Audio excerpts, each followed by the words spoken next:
우리 하나님 말씀 같이 보겠습니다. 사무엘하 7장 1절에서부터 9절까지 우리 한 절씩 교독하겠습니다. 사무엘하 7장 1절에서 9절까지 한 절씩 교독합니다. 여호와께서 사방의 모든 대적을 파하사 왕으로 궁에 평안히 거하게 하신 때에 왕이 선지자 나단에게 이르되 볼지어다 나는 백향목 궁에 거하거늘 하나님의 궤는 휘장 가운데 있도다. 나단이 왕께 고하되 여호와께서 왕과 함께 계시니 물은 마음에 있는 바를 행하소서. 그 밤에 여호와의 말씀이 나단에게 임하여 가라사대 가서 내 종 다윗에게 말하기를 여호와의 말씀이 내가 나를 위하여 나의 거할 집을 건축하겠느냐.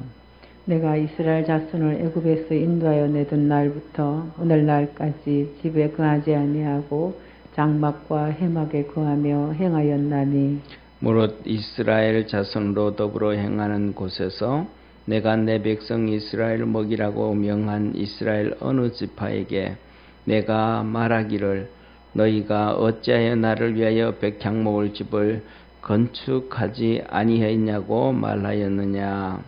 그러므로 이제 내 종 다윗에게 이처럼 말하라.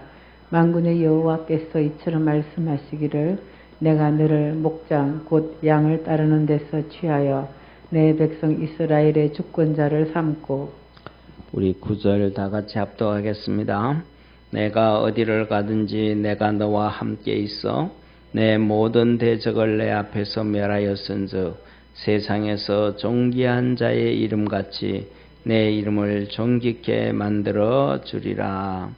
아멘. 오늘 하나님 앞에 예배드리는 우리 믿음의 성도들에게 하나님의 은혜와 복이 있기를 주의 이름으로 축원합니다. 우리 옆에 있는 성도들하고 한번 인사합시다. 오늘 설교 제목처럼 하나님께 감동을 드립시다. 아멘. 우리 하나님 말씀, 저 지난주에 주셨던 말씀이 우리 신앙, 우리 믿음의 마지막은 뭐냐 하면 부활이에요. 부활. 많은 사람들이 그래요. 많은 사람들이 믿음의 마지막은 천국 가는 거다.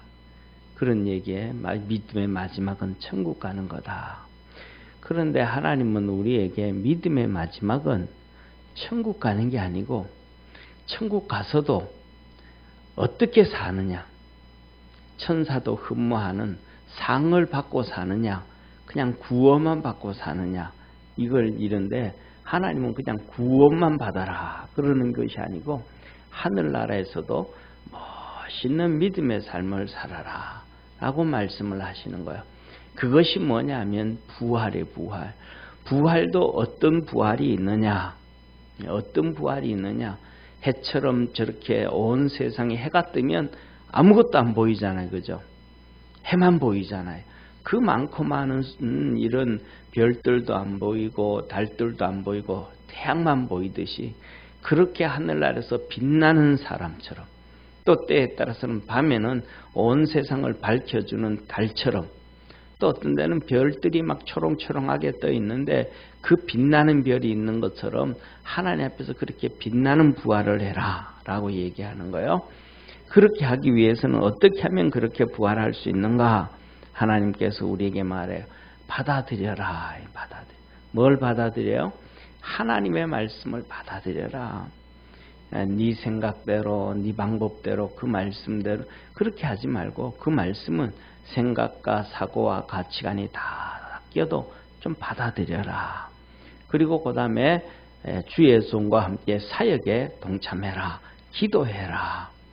그 다음에 성도들과 함께 교제하고 하나가 되어서라 라고 얘기하는 거예요.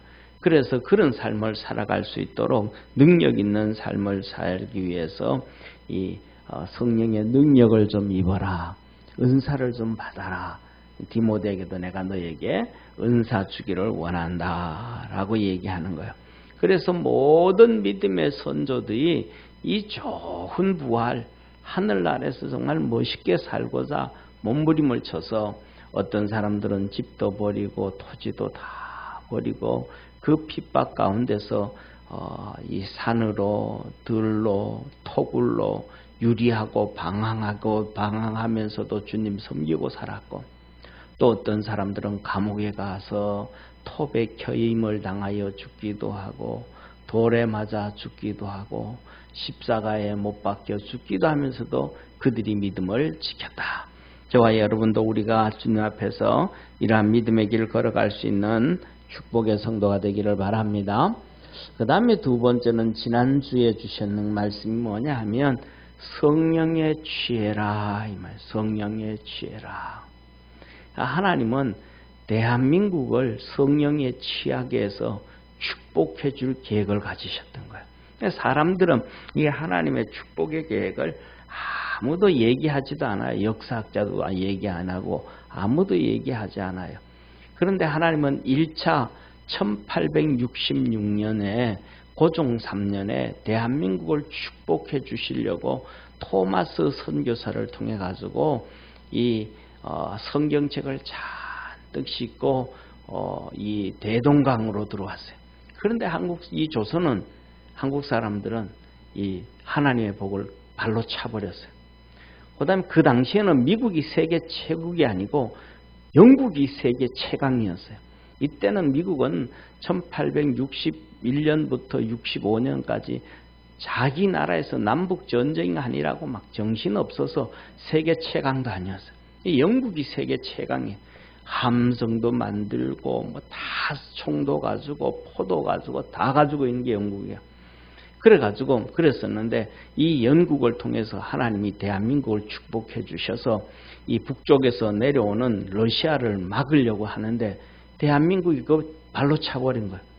그래서 뭐냐면 이 영국이 거문도에 와가지고 거문도에서 이 거문도 조그마한 섬이란 말이에요. 이 섬을 좀 빌려줘라. 이것만 빌려주면 너희들이 원하는 거 다 해줄게.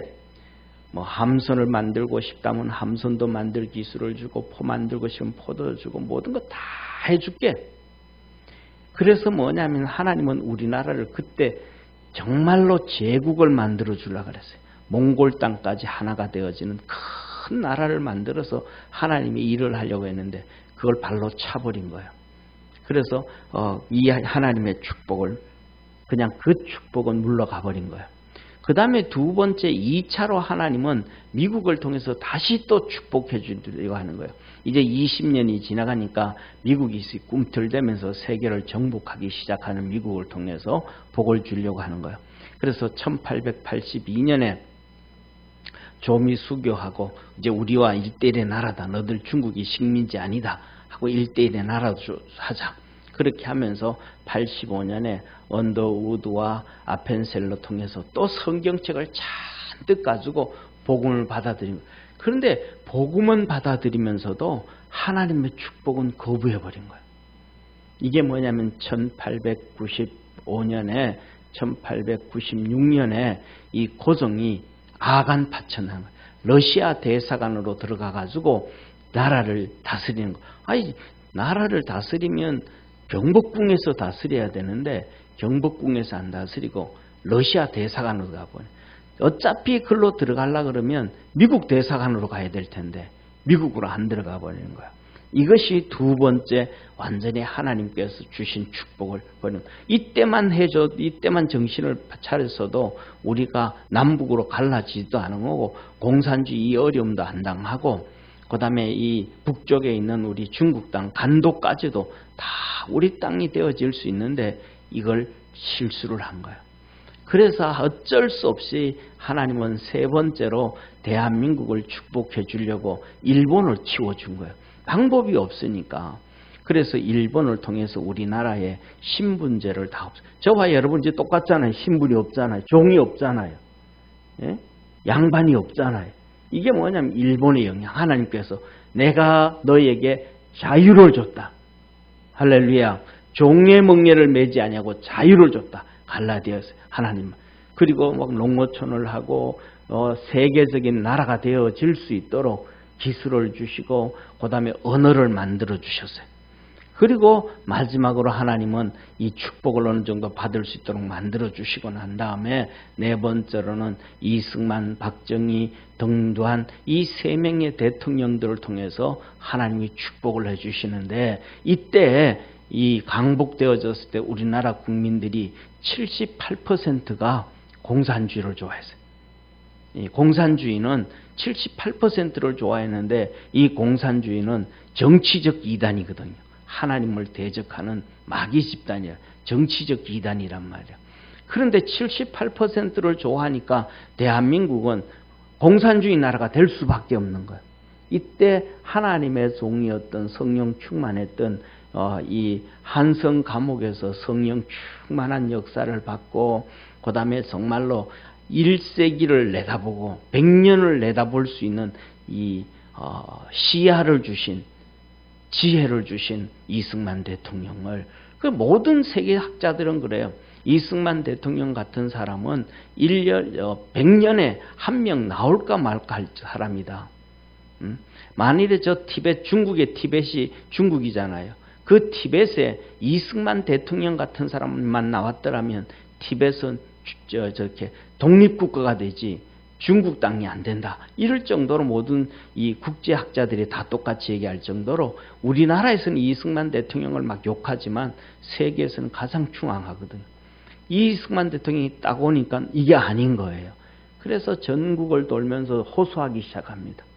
공산주의는 안 됩니다. 공산주의는 안 됩니다. 그랬더니 백성들이 생각들을 다 바꿨어요. 백성들이 생각들을 다 바꿔서 이제는 공산주의로 있던 박헌영이라든지 여운형이라든지 이 사람들에게 표를 안 주고 이승만에게 표를 줬어요. 그래가지고 공산주의를 물리치고 6.25를 이기고 하나님께서 이 대한민국 전 세계에서 35,000불, 3만 불이 넘는 나라는 2차 세계대전 이후에 독립한 나라가 145개국이나 되는데, 그 나라들 중에서 3만 불이 넘는 나라가 된 나라는 대한민국이 유일한 거예요. 할렐루야. 하나님이 이렇게 축복을 해주신 거예요. 이 복을 이것은 뭐냐면 하나님이 복을 주실 때 우리나라가 마지막에 뭐 한 거예요? 하나님의 복을 잡은 거예요. 북한은 버린 거예요. 북한은 목사들까지도 하나님의 복을 버린 거예요. 그 위대한 그때 일제시대의 그 위대한 부흥사 김익두 목사도 똑같이 뭐냐 하면 김일성이 데리고 다니면서 하나님 주신 위대한 인물이라고 떠들었거든요. 영적으로 막 그 능력을 행하면서도 분별력을 못한 거예요. 결국은 김일성이한테 간도해서 죽임을 당하고 말아버렸단 말이에요. 그리고 저 비참해졌잖아요. 그래서 뭐냐면 하나님은 1차 엄청난 축복이 거부하니까 반 이상으로 푹 줄어들어 버렸어요. 2차의 축복을 또 거부해버렸더니 또 푹 줄어들어서 38선 이남, 이 대한민국만 조그마한 땅을 복을 주셨단 말이에요. 이것을 보면서 우리는 깨달아야 되는 것이 뭐냐면 하나님은 우리 개인에게도 다 똑같아요. 하나님은 우리에게 복을 주시려고 하는 그 때가 있어요. 그 시대가 있어요. 우리 가정에 주고 사는 그 복이 있어요. 이 시대와 때와 상황을 잘 알아서 그 역경을 이기고 하나님의 복을 받을 수 있는 믿음의 성도가 되어지기를 주의 이름으로 축원합니다. 이렇게 그렇게 하기 위해서는 어떻게 돼야 되는가? 쉽게 한마디로 말하면 성령에 취해야 돼요. 내 지정의가 성령에 취해야 돼요. 그래서 주님은 이렇게 말씀하시잖아요. 너는 술 취하지 말라. 오직 성령의 충만함을 받으라. 지난주에 말씀드렸던 것처럼 술을 먹는 사람은 어떻게 돼요? 제일 처음에는 내가 술을 한 잔, 두 잔 마셔요. 소주도 한번 맛보고 막걸리도 한번 못보고 그 다음에 이 소주와 이 섞어가지고 칵테일도 한번 맛보고 내가 술을 마셔요. 그러다가 이게 시간이 좀 지나고 나면 술에 취하고 나면 사람이 뭐라 그래요? 술이 술을 먹는다 그래. 술이 술을 먹는다 그래. 거기서 더 먹으면 술이 술을 먹는 게 아니고 술이 사람을 먹어버려요. 술이 사람을 먹어버려요. 성령에 취해라 라는 것도 똑같은 거예요. 제일 처음에는 내가 성령의 하나님의 말씀을 듣고 성령에 취하려고 막 몸부림을 치고 기도를 하고 몸부림을 쳐요. 그리고 성령에 충만하게 돼요. 그리고는 성령에 충만하고 난 다음에는 그 다음에는 내가 성령에 빠져버려야 돼요. 성령이 우리를 이끌어 가야 된다. 그래서 지난번에 제가 예를 들어줬잖아요. 음악가 얘기 들어줬잖아요. 음악가가 예를 들면 바이올린을 하든 피아노를 치든 첼로를 하든 이 사람이 음악을 하는 거예요. 악보를 하나하나 보면서 이렇게 음악에 맞춰서 하는 거예요. 그걸 막 수십 번이 아니고 수천 번, 수만 번을 하다가 보면 그 곡을 예를 들어 가지고 그 곡을 만든 사람의 작곡가의 환경, 작곡가의 사고, 작곡가의 그 의중이 어떤 상황 가운데서 어떤 의도로 이 곡을 만들었는지 모르는데 나중에는 그 작곡가의 의도를 알게 돼. 할렐루야. 그래서 그 작곡가의 의도대로 막 연주를 하는 거예요. 이게 뭐예요? 음악에 취하는 거예요. 그 작곡가에 취하는 거예요.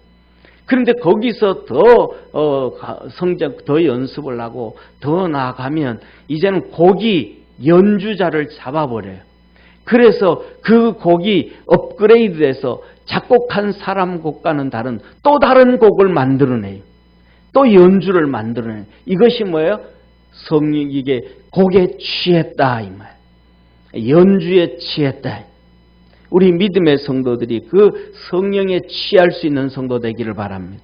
그래서 오늘 지난주에 주신 말씀 에베소서에 시와 찬미와 신령한 노래로 화답하고 마음으로 주께 노래하며 찬송하며 범사의 우리 주 예수 그리스도의 이름으로 항상 하나님 아버지 앞에 감사하며 이 찬송이 내다가 찬송을 부르기 시작하다가 찬송을 부르게 하게 되고 찬송이 나를 부르게 하고 기도를 하다가 그렇게 내가 기도를 하기 시작하고 기도가 이제는 기도를 이끌어내고 그 다음에 기도가 나를 이끌고 하나님께로 가게 만드는 기도에 취하고 찬송에 취하고 예배에 취하고 설교에 취하고 하나님 섬김에 취하는 이 성령의 취함의 역사가 있기를 주의 이름으로 축원합니다.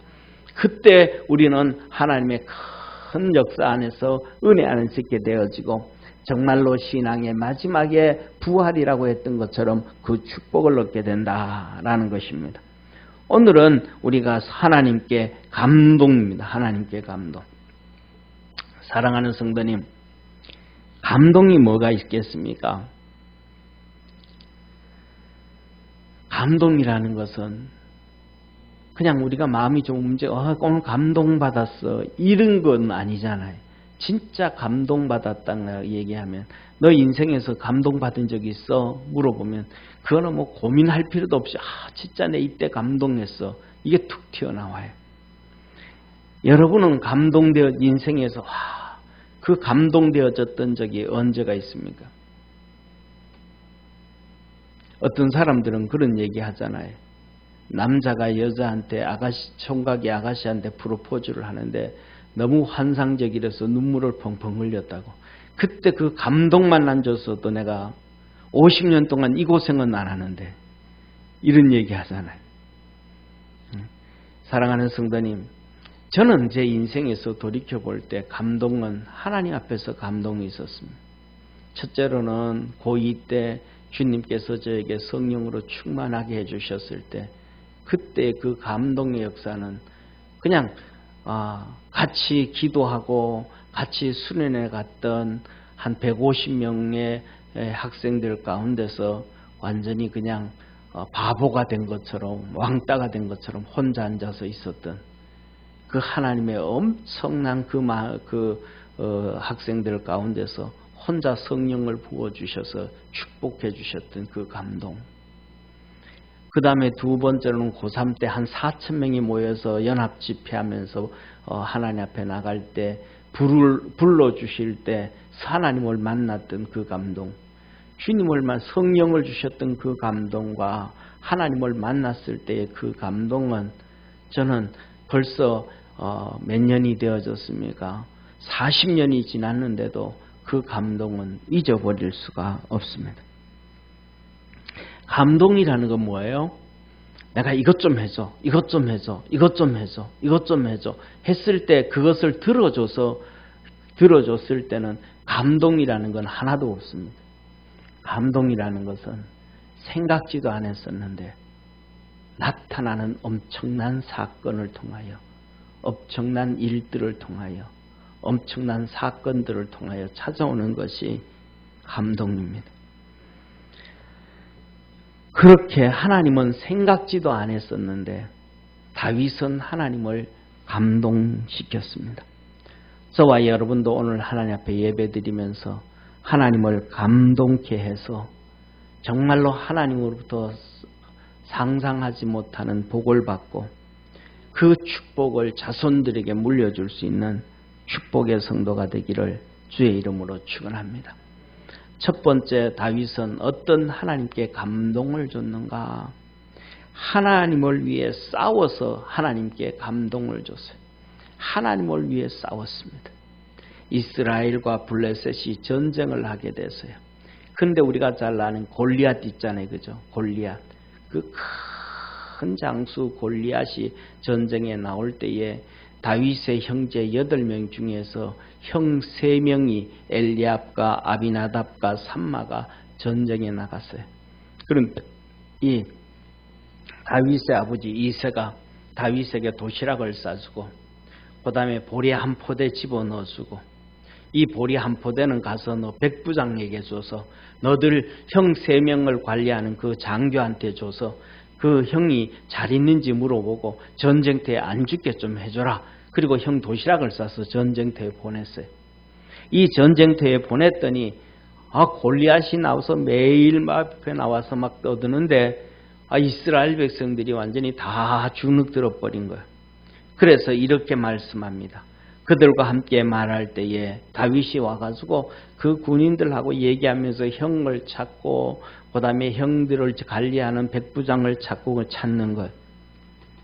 그때 블레셋 사람의 싸움 돋구는 가드 사람 골리앗이라는 자가 그 항오에서 나와서 전과 같은 말을 하며 다윗이 들으니라. 이스라엘 모든 사람이 그 사람을 보고 심히 두려워하여 그 앞에서 도망하며 더러는 가로되 너희가 이 올라온 사람을 보았느냐? 참으로 이스라엘을 모욕하러 왔도다. 다윗이 곁에 섰는 사람들에게 말하여 가로되 이 블레셋 사람을 죽여 이스라엘의 치욕을 제하는 이 할례 없는 블레셋 사람이 누구군데 사시는 하나님의 군대를 모욕하겠느냐. 다윗이 말하는 거예요. 뭐라고 말해요? 저 블레셋이 이스라엘 군대를 욕한다. 저거는 뭐다? 하나님의 군대를 욕한다. 저 죽일 놈 하나님의 군대를 욕한다. 거기에 있던 수많은 장수들, 수많은 지혜를 가진 전략가들, 그래서 그 많고 많은 군인들, 힘센 사람들, 나이 많은 사람들은 다 두려워 떨고 다 무서워하고 더러는 이스라엘 군대를 욕한다 그러고 다 뒤로 물러납니다. 그런데 다윗은 말합니다. 저 하나님의 군대를 모욕하겠느냐? 이 하나님의 군대를 모욕하겠느냐? 저거 그냥 둘 수 없다. 그래서 앞장서서 그가 골리앗을 무너뜨립니다. 이것이 뭐예요? 다윗이 하나님을 감동을 준 거예요. 저와 여러분, 우리 믿음의 성도들이 신앙의 눈이 열려지기를 주의 이름으로 축원합니다. 세상에 100명 중에 99명은 다 똑같은 눈을 가지고 있어요. 어쩌면 100명 다 똑같은 눈을 가지고 있어요. 오늘 본문 말씀에서 저 골리앗이 이스라엘 군대를 욕한다, 이스라엘 군대를 욕한다고 얘기합니다. 전략가도 그러고 지혜가도 그러고 명철한 사람도 그러고 어른도 그러고 배운 사람도 그러고 못 배운 사람 다 이스라엘 군대를 욕한다고 합니다. 그런데 다윗은 이스라엘 군대를 욕한다는 것이 아니라 하나님의 군대를 욕한다 그럽니다. 뭐예요? 사람의 관점으로 보는 것이 아니라 하나님의 관점으로 본 거예요. 하나님의 관점으로 보니까 하나님을 감동시킬 수가 있는 거예요. 사랑하는 성도님, 누구를 감동시키려면 그 사람 관점으로 봐야 돼. 그 사람에게 들어가 봐야 돼. 그 사람의 생각을 봐야 돼. 그래야 그 사람을 감동시킬 수가 있습니다. 사랑하는 성도님, 이스라엘 백성이 출애굽을 할 때 아말렉이 이스라엘 백성과 전쟁을 했습니다. 400년이 지난 다음에 하나님께서 사울에게 말하기를, 사무엘 선지자를 통해서 저 아말렉을 치되 남녀노소 다 죽여라. 짐승들도 다 죽여라. 왜? 400년 전에 이스라엘을 친 것은 이스라엘을 친 것이 아니고 하나님의 가는 길을 방해하였느니라. 아는 사람이 아무도 없었어요. 저와 여러분도 신앙의 눈이 열려서 하나님을 뜻을 쫓아가고 따라갈 줄 아는 우리 축복의 성도가 되어지기를 주의 이름으로 축원합니다. 오늘날도 똑같아요.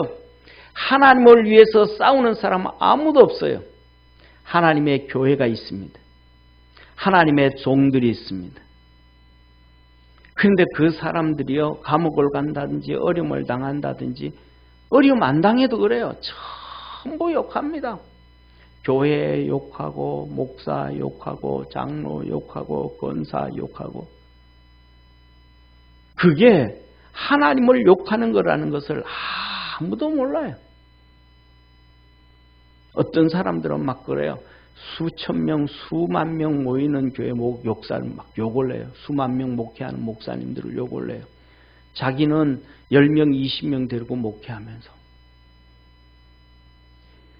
뒤집어서 놓고 보면 수만 명 목회하는 사람은 1년에 수천 명씩, 수백 명씩 예수 믿게 해서 구원받고 하늘나라로 이끌어가는 목사님들이에요. 자기는 1년 내내 한 명 전도해서 세례도 못 주고 있으면서 그분을 욕해요. 말도 안 되죠. 뭐가 뭔지를 모르는 거예요. 길고 짧은 걸 모르는 거예요. 무엇이 선이고 악인지를 모르는 거예요. 겉에 보이는, 안 좋은 거 보이는 그거 소리 듣고 같이 욕하는 거예요. 사랑하는 성도님, 하나님을 감동시킬 줄 알고 하나님을 대신해서 일어서서 싸울 줄 아는 우리 축복의 성도가 되어지기를 주의 이름으로 축원합니다. 하나님을 감동시킬 줄 알아야지 하나님 앞에 감동을 주지 못하면 아무것도 안 된다는 거예요. 사랑하는 성도님, 다윗이 왜 이런 결정을 하게 됐습니까? 이렇게 한 이유는 한 가지예요. 그 어릴 때 15살부터 시작해서 아버지의 양떼를 들로 산으로 키우며 다니다가 봤더니 뭐 하더라는 거예요? 하나님이 자기에게 사자와 곰 가운데서 지켜주시더라는 거예요. 그리고는 저 골리앗을 향하여 싸우기 시작하는 거예요. 하나님의 은혜와 축복이 있었습니다. 그 다음에 다윗은 또 어떻게 싸워요? 여부수 족속들과 싸웁니다.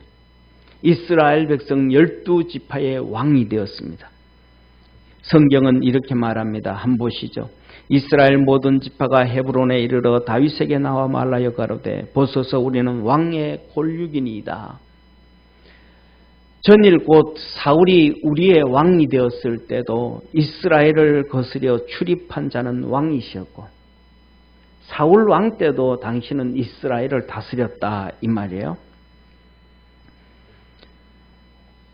그리고 이어서 말합니다. 여호와께서 왕무르에게 말씀하시기를 내가 내 백성 이스라엘 목자가 되며 이스라엘의 주권자가 되리라 하셨다 하나이다. 하나님도 당신을 이스라엘의 주권자로 이스라엘의 목자로 세웠다고 했습니다. 그러니 당신이 우리의 이제 왕이 돼야 됩니다. 이에 이스라엘 모든 장로가 헤브론에 이르러 다윗에게 나오매 다윗 왕이 헤브론에서 여호와 앞에서 저희와 언약을 세우며 저희가 다윗에게 기름을 부어 이스라엘 왕을 삼으니라. 이스라엘 백성 12지파의 왕이 드디어 다윗이 12지파의 왕이 된 것입니다. 그래서 하나님은 다윗 통치 전체를 요약합니다. 다윗이 30세에 나아가서 40년을 다스렸고 40년 동안 왕으로 있었다 이 말이에요. 그리고 헤브론에서 7년 6개월 유다 지파의 왕으로 7년 6개월을 다스렸고 예루살렘에서 33년 이스라엘 전체 왕으로 33년을 다스렸더라. 이렇게 왕이 딱 되자마자 6절에 이렇게 말합니다. 왕과 그 종자들이 예루살렘으로 가서 그 땅 거민 여부스 사람을 치려하며 그 사람들이 다윗에게 말하여 가로되 이 내가 이리로 들어오지 못하리라. 소경과 쩔뚝발이라도 너를 물리치리라 하니 저희 생각에는 다윗이 이리로 들어오지 못하리라 함이나. 할렐루야. 무슨 말이에요? 다윗이 이스라엘 전체 왕이 되어져 가지고 그에 따라다니는 이 종자들, 그러니까 신하들을 데리고 예루살렘을 치러 갔더니 예루살렘의 여부스 사람들이 조롱을 하는 거예요. 조롱을. 다윗 너가 우리 여부스 족속 이 예루살렘을 치고 정복하겠다고? 말 같은 말 하지 마. 너 같은 아이는 우리 여부스 족속 이 예루살렘에 사는 소경이 싸워도 너를 이기고 장수가 싸우는 게 아니라 절뚝발이가 싸워도 너를 이겨 하면서 다윗을 조롱을 한 거예요.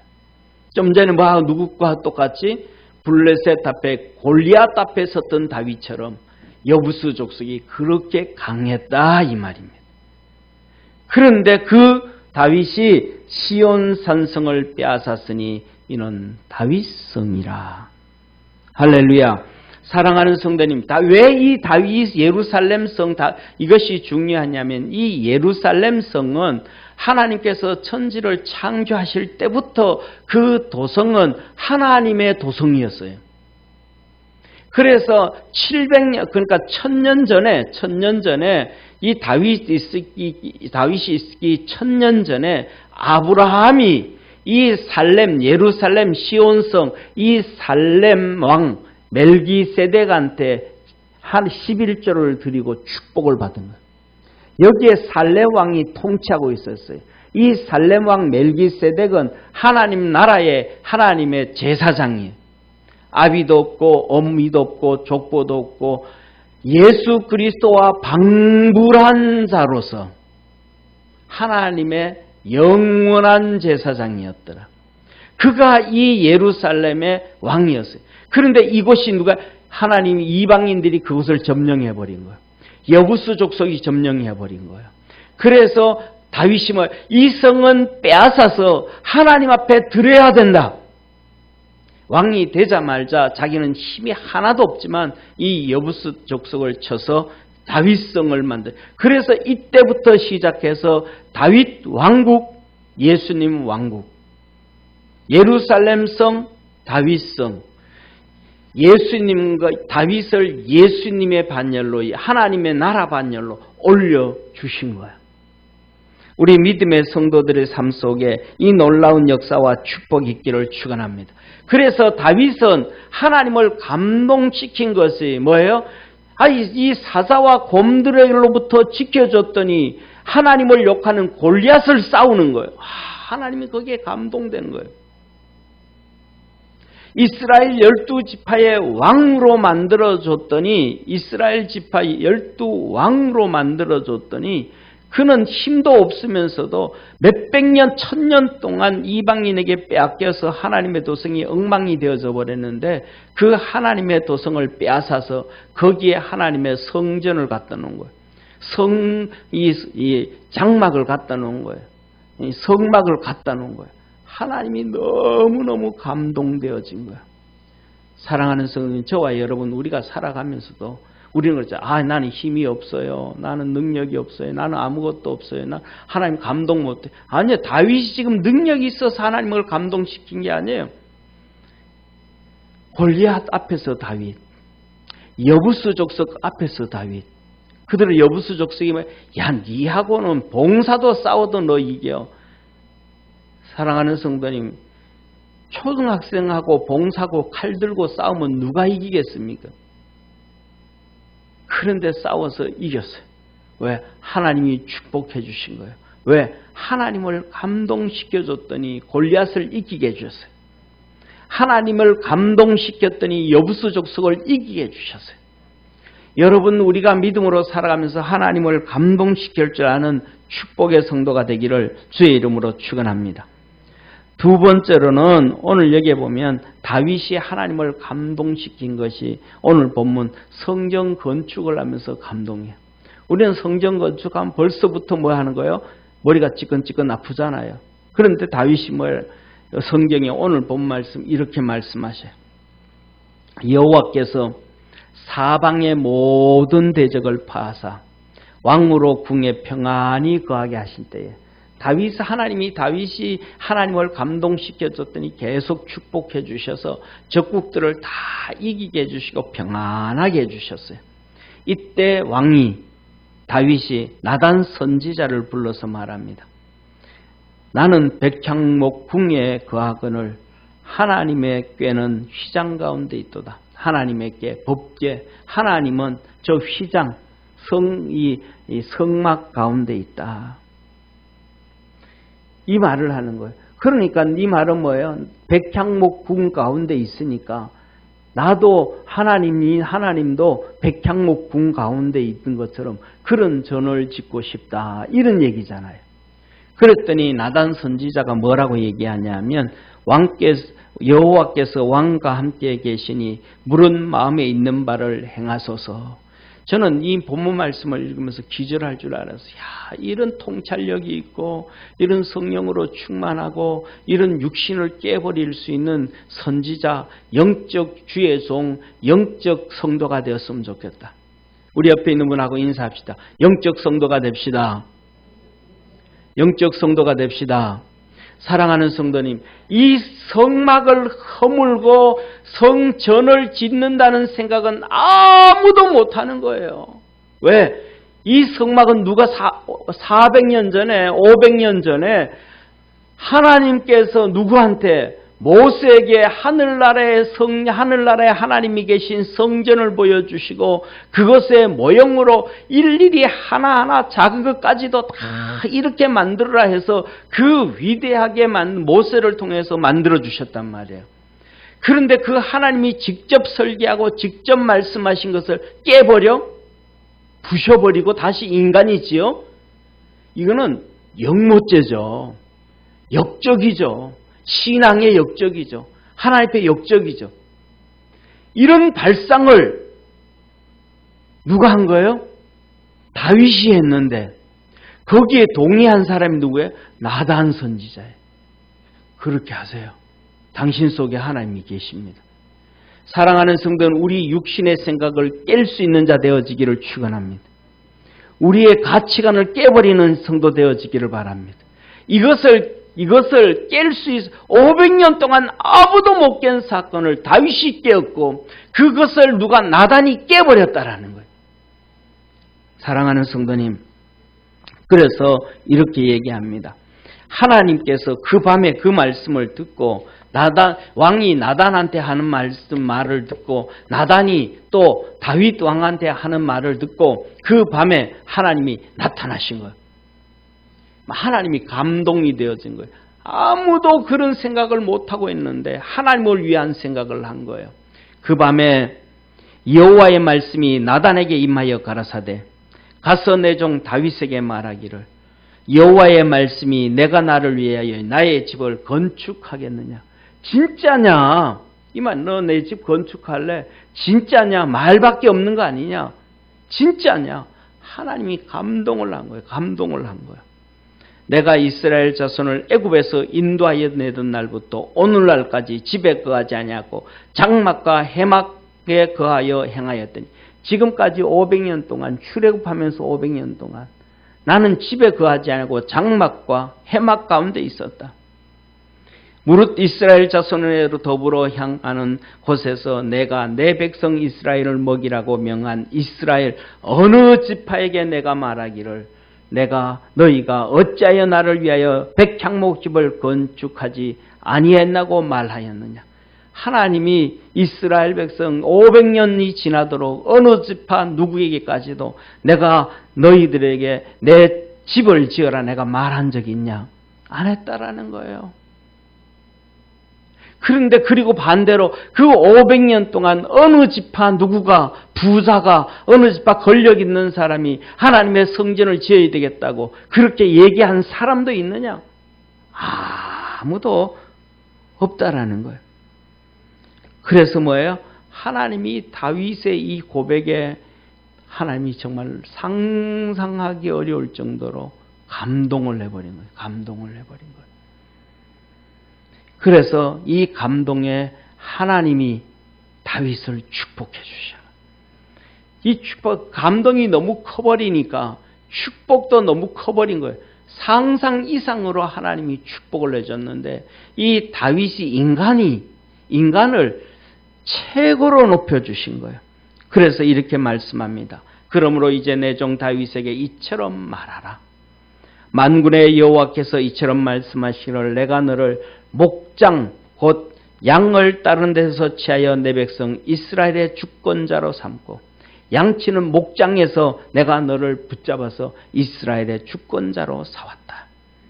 내가 어디를 가든지 너와 함께 있어 내 모든 대적을 내 앞에서 멸하였은즉 세상에서 존귀한 자의 이름같이 내 이름을 존귀케 만들어 주리라. 목장으로 있을 때 왕으로 세워놨더니 골리앗을 이기고 하나님께 감동을 주고 할렐루야. 이스라엘의 왕으로 세워놨더니 여부수 족속을 치고 예루살렘 성을 하나님의 성을 회복시켜주고 이제는 거기서 지 혼자 왕궁에서 잘 있는 게 아니라 자기만 백향목궁에 있는 게 하나님도 백향목궁으로 만들어주겠다고 결정한 거예요. 내가 너를 존귀하게 만들어주리라. 내가 또 내 백성 이스라엘 위하여 한 곳을 정하여 저희를 심고 저희로 자기 곳에 거하게 하여 다시 옮기지 않게 하며 돌아다니고 막 그냥 그러지 않게 축복해 주겠다. 악한 유로 전과 같이 죄를 해하지 못하게 하며 악한 유로 사람은 악하잖아요. 죄 짓잖아요. 그런데 너희들은 이 죄 지어도 내가 용서해 줄게. 다 품어줄게. 하나님을 감동시켰더니 이런 축복을 주시는 거예요. 전에 내가 사사를 명하여 내 백성 이스라엘 다스게 한 때와 같지 않게 하고 사사시대에 막 그냥 종살이하고 어려움 당했잖아요. 이스라엘 백성들에게 이제는 사사시대처럼 그렇게 종살이하지 않도록 해줄게. 너를 모든 대적에서 벗어나 평안케 하리라.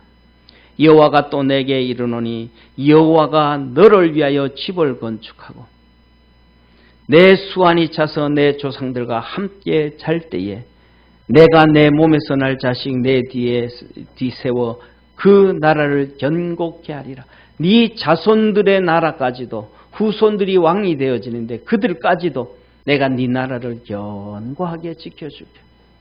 이 대한민국이 복을 받는 것은 교회가 세워질 때 하나님의 복을 받게 되어진다는 것을 믿으시기를 바랍니다. 그런데 교회 십자가를 다 떼버립니다. 십자가 못 달게 합니다. 이제는 서울 시내에서. 하나의 비참함이 시작되어진 거예요. 상상을 그러면서부터 시작해서 뭐가 된 거예요? 새 나라 빚이 어마어마하게 늘어가기 시작하잖아요. 저는 내 이름을 위하여 집을 건축하실 것이요 나는 그 나라 위를 영원히 견고케 하리라. 나는 그 아비가 되고 그는 내 아들이 되리니 저가 만일 죄를 범하면 내가 사람의 막대기와 인생 책찍으로 징계하려니와 죄를 지어도 내가 뭐 한다는 거예요? 죄를 지어도 저주하지 않는다는 거예요. 하나님이. 죄를 지어도 막대기로 때리고 채찍으로 징계해서 이놈 돌아와. 이걸로 끝난다. 하나님 버리지 않는다는 거예요. 내가 내 앞에서 패한 사울에게서 내 은총을 빼앗을 것 같이 그에게서는 빼앗지 아니하리라. 사울에게는 뭐 하나님 저주해 버리신 거, 그 광의를 빼앗아서 다윗에게 줘버린 거예요. 그런데 다윗 너 후손들은 어떤 죄를 지어도 그 왕위를 빼앗아 가지고 다른 유다 지파 이외에 베냐민 지파, 그다음에 다른 지파에게 내가 안 준다. 사울에게 했던 것처럼 내가 절대로 그렇게 하지. 너 자손들이 죄를 짓고 죄를 지어도 내가 그냥 막대기로 요놈 하고 끝내지 저주하지 않는데. 내 집과 내 나라가 내 앞에서 영원히 보존되고 내 위가 영원히 경고케 하리라 하셨다 하라. 하나님께서 이렇게 어마어마하게 축복해 주신 거예요. 사랑하는 성도님, 이 하나님의 축복을 있잖아요. 감동시킨 성전 건축에 감동을 주신 이것을 한국 성도들은 몰라요. 오늘날 성도들은 몰라요. 그런데 제가 목사님의 설교를 듣다가 보니까 어떤 교회가 이런 교회가 있어요. 어떤 교회가 성도들이 나가지고 목사님 우리도 건축 한번 합시다. 죽기 전에 하나님 앞에 건축 한번 하고 그 거룩한 일에 동참을 하고 아버지 앞에 가야 되지 않겠습니까? 하면서 막 그렇게 한 거예요. 그것을 건축을 하고 안 하고 떠나서 하나님 앞에 그게 얼마나 감동적이겠어요. 예. 그 교회에 어떤 분이 있냐 하면 이런 분이 있었대. 지금 그분이 뭐냐 하면 부모님들이 정말로 주님 잘 섬겼는데 그 자녀들이 여러 명인데 자녀들이 다 대학교 가고 다 잘 됐대요. 그 중에 딸 한 명이 있는데 이 딸 한 명은 고등학교도 안 나왔대. 그런데 신앙생활하는데 교회 청년 중에서 진짜 대학교 나오고 잘난 청년이 있는 거예요. 그런데 이 여자아이가 그 청년을 좋아한 거예요. 사랑한 거예요. 그래서 사랑하고 좋아해도 눈길도 안 주는 거예요. 그래가지고 옛날이니까 그 아가씨가 혼인신고를 해버린 거예요. 가짜로. 진짜 동사무소 가서 혼인신고 해버린 거예요. 나중에 난리가 난 거죠. 그렇잖아요. 그죠? 난리가 난 거예요. 막 그냥 총각 집에서도 난리가 나고 막 난리가 난 거예요. 그런데 이 총각이 그러는 거예요. 진짜 나 좋아하냐? 아, 좋아한대. 그럼 우리 살자. 그래서 결혼해서 산 거예요. 진짜 그렇게 산 거예요.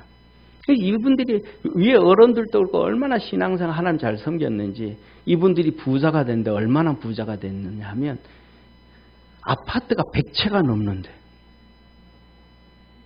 상상이 안 되죠. 그죠? 근데 그분이 아파트 20채를 건축한다고 헌금을 권리증을 교회에 갖다 줘버린 거예요. 그리고는 손주들을 다 데리고 와가지고 목사님한테 축복 기도를 받는데 한마디 하는 거예요. 아이들한테도. 내한테 있는 100채가 넘는 건 이거 다 교회 거다. 목사님 거다. 하나님이 축복해 주셨다. 그가 하나님 앞에 드리고 나머지를 드리고 안 드리고를 떠나서 하나님을 얼마나 감동시킨 거예요. 자녀들이 그 많은 할머니의 재산이 뭐예요? 내 거 아니구나. 하나님 거구나. 어릴 때부터 그 인식이 되어져 버린 거예요. 그 아이들이 얼마나 건강하게 열심히 살아가겠어요. 할머니 재산 눈뜨리지 아니하고. 이게 하나님의 축복이에요. 하나님을 감동시키는 자의 축복이에요. 우리 믿음 안에서 승리하는 복된 성도 되어지기를 축원합니다. 사랑하는 성도님, 다윗은 뭐라고 말씀하냐면 이렇게 말합니다. 하나님이 그 축복을 해주니까 내가 성전 건축에서 돈을 모아야 되겠구나. 그래서 돈을 모읍니다. 그런데 지금은 더 비쌀 거예요. 제가 25년 전에 우리 교회 초창기에 그때 인플레이 지금 안 된 상황에서 계산할 때 한 250조 정도를 다윗이 모았대. 이 역대기에 기록된 내용을 보면. 그런데 사무엘이 이렇게 말합니다. 하맛 왕 도이가 다윗이 하닷 에셀의 온 군대를 쳐서 파였다 함을 듣고 그 아들 요람을 보내어 다윗에게 문안하고 축복하게 하니 이는 하닷 에셀이 도이로 더불어 전쟁에 있던 터에 다윗이 하맛 에셀을 쳐서 파함이라. 요람이 은그릇과 금그릇과 녹그릇을 가지고 온지라. 다윗이 그것도 여호와께 드리되 저가 정복한 모든 나라에서 얻은 은금 곧 아람 나라, 모압 나라, 암몬 나라, 블레셋 나라, 아말렉에서 얻은 것들과 소바왕 르홉의 아들 하닷 에셀에서 노력한 것 같이 드리니라. 이어서 계속합니다. 그런즉 이렇게 다윗이 그 모든 것을 하나님의 성전에 은금을 갖다 쌓아요. 그런데 그때부터 역대기에 보면 이 금과 은만 계산해도 한 250조 정도 되는데 놋은 셀,놋과 철은 셀 수 없을 정도로 많았더라. 계산이 못 됐다는 거예요. 그러니까 하나님이 얼마나 다윗에게 감동이어졌는지 성막을 모세에게 하늘나라 성전을 보고 일일이 다 이렇게 해라 이렇게 설계했던 것처럼 솔로몬 성전도 다윗에게 하나님이 다 설계해 주신 거예요. 역대상에 이렇게 말합니다. 다윗이 이제 죽을 때가 된 거예요. 솔로몬에게 너 하나님의 성전 지어야 된다 하면서 설계도를 내놓고 쭉 얘기를 하는 거예요. 너는 그런즉 너는 삼갈지어다. 여호와께서 너를 택하여 성소의 전을 건축하게 하시니 힘써 행할지니라. 다윗이 전에 낭실과 그 집들과 그 곡간과 다락과 골방과 속죄소의 식양을 그 아들 솔로몬에게 주고, 요새는 책 한 권으로 나오잖아요.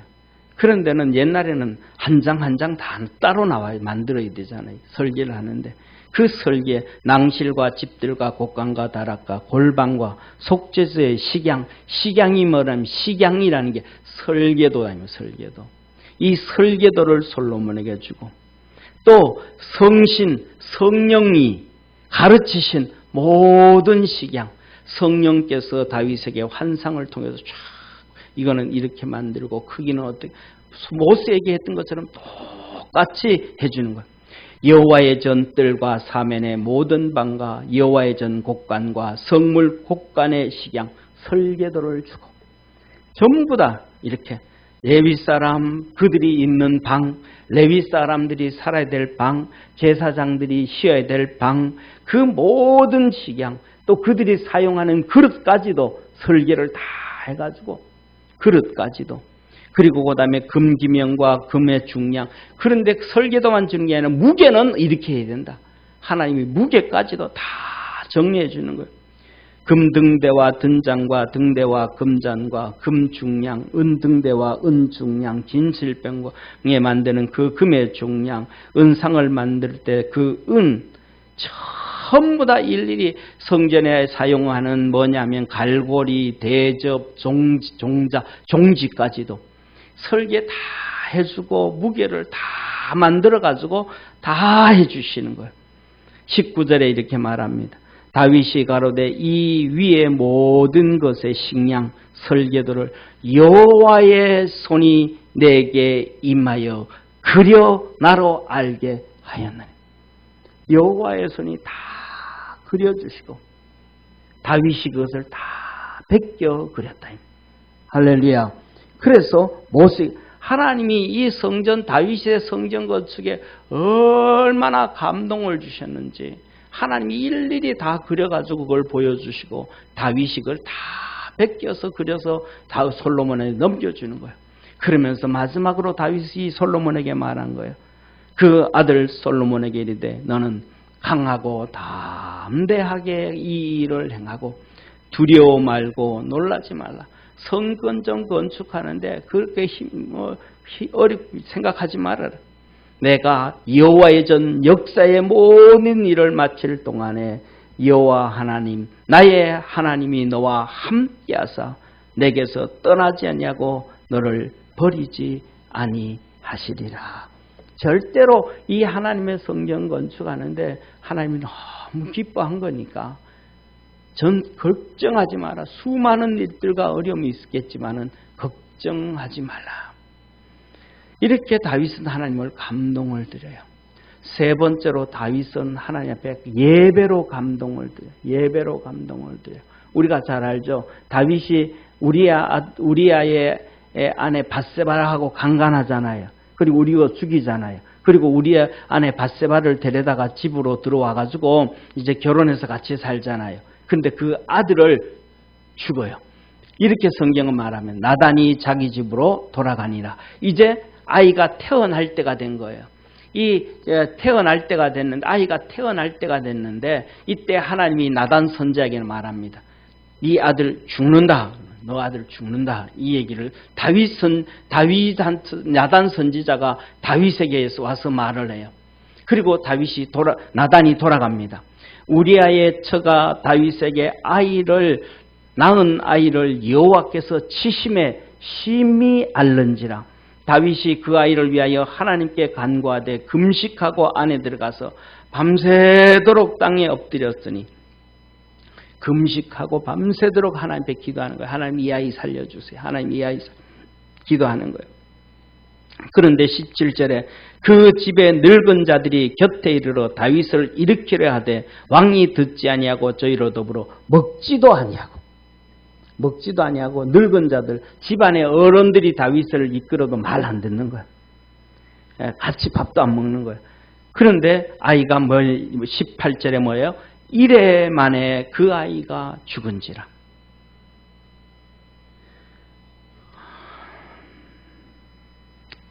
죽었더니 20절에 이렇게 말합니다.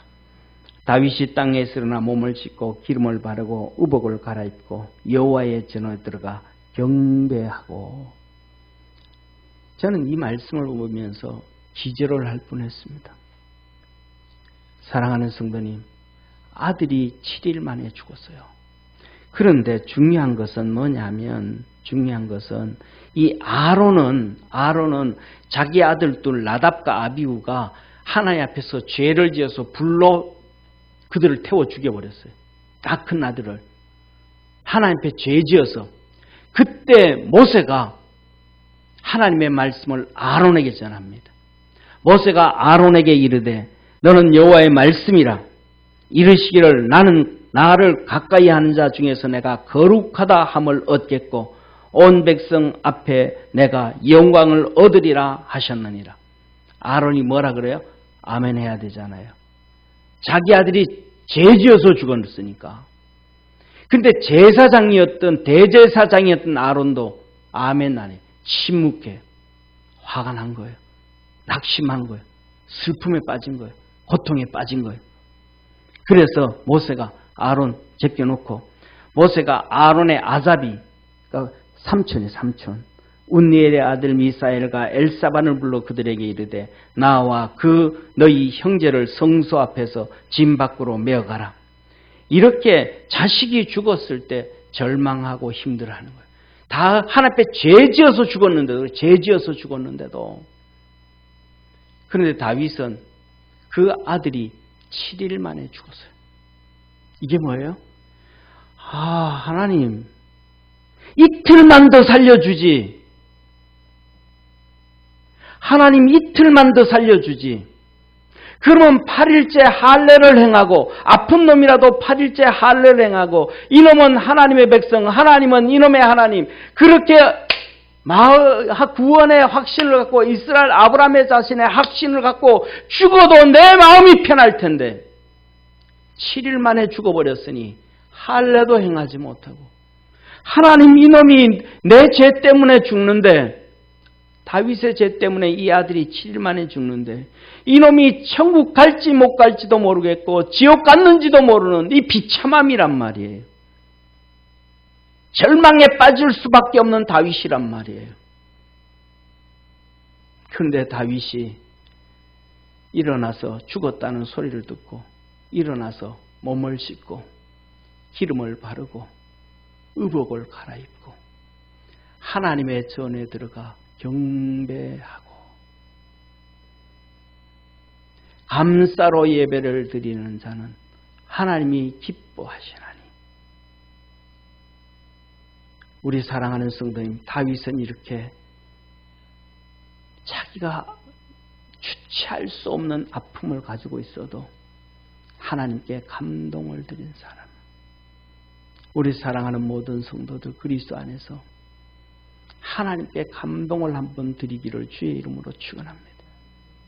우리가 죽기 전에 주님 앞에 서기 전에 한 번쯤은 주님께 감동을 주고 가면 멋지지 않겠습니까? 다윗은 이 땅 살아있으면서 어릴 17살에 하나님을 감동시키고 왕으로 만들었을 때 33살에 하나님을 감동시키고 그는 나중에 죄 짓고 난 다음에도 하나님을 감동시키는, 하나님이 채찍으로 때리고 하나님께서 그의 아들을 걷어가가지고 그가 말할 수 없는 고통으로 이 아들이 지옥 갔는지 지옥 갈 확률이 더 높다라고 생각하는 그 상황 가운데서도 하나님 앞에 나가서 함사며 예배드리는 하나님을 감동케 한 다윗. 우리 사랑하는 모든 믿음의 성도들도 삶에서 하나님이 그래 빚을 줄 알았어. 그래 너 시험 들 줄 알았어. 그게 아니라 하나님을 감동 줄 수 있는 우리 축복의 성도가 되기를 주의 이름으로 축원합니다. 기도드리겠습니다. 전능하신 하나님 아버지, 다윗은 하나님을 감동시켰습니다. 그래서 하나님은 그를 향하여 말씀하시기를 내가 이세 아들을 만나니 내 마음에 합한 자라. 그를 통하여 내 뜻을 다 이루리라 하셨습니다.